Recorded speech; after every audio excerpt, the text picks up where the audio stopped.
Do you know why most of the people are not confident in spoken English? एक simple reason है, और वो reason है वो हिंदी से इंग्लिश में ट्रांसलेट करते हैं, और शायद आप भी ऐसा करते हैं। आज हम बात करेंगे कि क्या कुछ छोटे सिंपल से स्टेप्स को फॉलो कर मैं ये ट्रांसलेशन ना करूं और इंग्लिश में फ्लुएंट हो जाऊं। तो चलिए शुरुआत करते हैं। मेरा नाम है चेतन और मैं आपकी हेल्प करूंगा इस चीज़ में कि आपको ट्रांसलेशन ना करके एक नेटिव या नेचुरल स्पीकर की तरह इंग्लिश कैसे बोलनी चाहिए। अब ये स्टेप्स हैं क्या? सबसे पहले स्टेप पर आते हैं। वो स्टेप है you have to name things in English. अब इसका मतलब क्या है? सुनने में ये थोड़ा सा अटपटा लग सकता है। पॉइंट ये है कि मान लीजिए आपके रूम में, आपके घर में जितनी भी चीज़ें हैं, आउट ऑफ 100 ऑब्जेक्ट्स आप 70 ऑब्जेक्ट्स को इंग्लिश में बोलना शुरू कर दीजिए। आप कल से जूता नहीं बोलिए, शूज़ बोलिए। सुनने में शायद अजीब लग रहा होगा कि यार इससे क्या फ़र्क पड़ेगा। समझाता हूँ। आप कल से साबुन ना बोल के सोप बोलिए।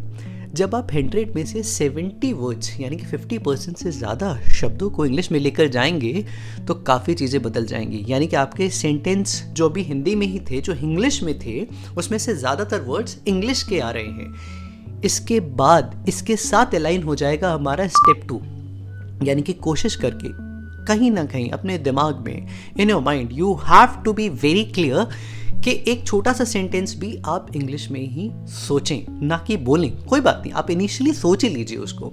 जैसे आप ये सोच रहे हैं कि my pen is on the table, ये इंग्लिश में सोचा। हिंदी में आप ये तो कह रहे थे कि अरे वो पेन जो है वो तो टेबल पे पड़ा है। इसको इंग्लिश में लेके जाइए।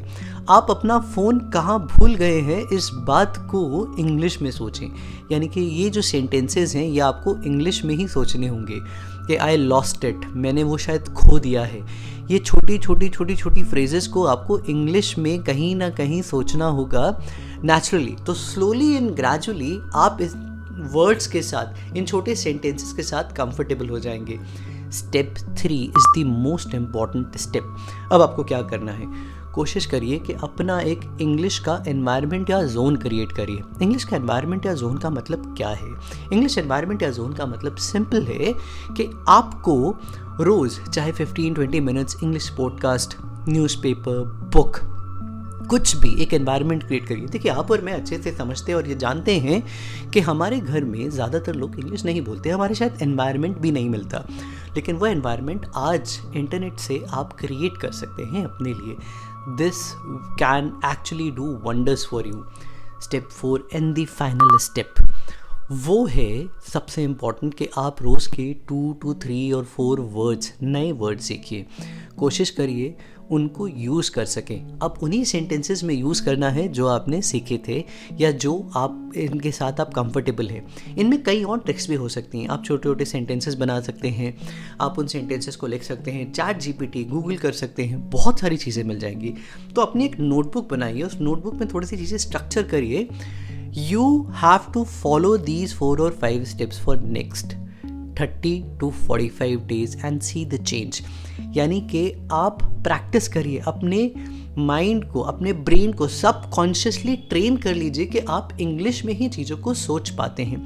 इससे क्या होगा? आप ट्रांसलेट नहीं करेंगे, और जब आप ट्रांसलेट नहीं करेंगे तो देखिएगा कि आप बहुत कॉन्फिडेंट हो जाएंगे। I hope you like the video. Don't forget to subscribe. मिलते हैं अगले वीडियो में। कमेंट सेक्शन में मुझे बताइए कि आपने कौन सी एक्सरसाइज आपको सबसे अच्छी लगी और आप ऐसे वीडियोस आगे चाहते हैं तो मैं ज़रूर आपके लिए बनाऊंगा।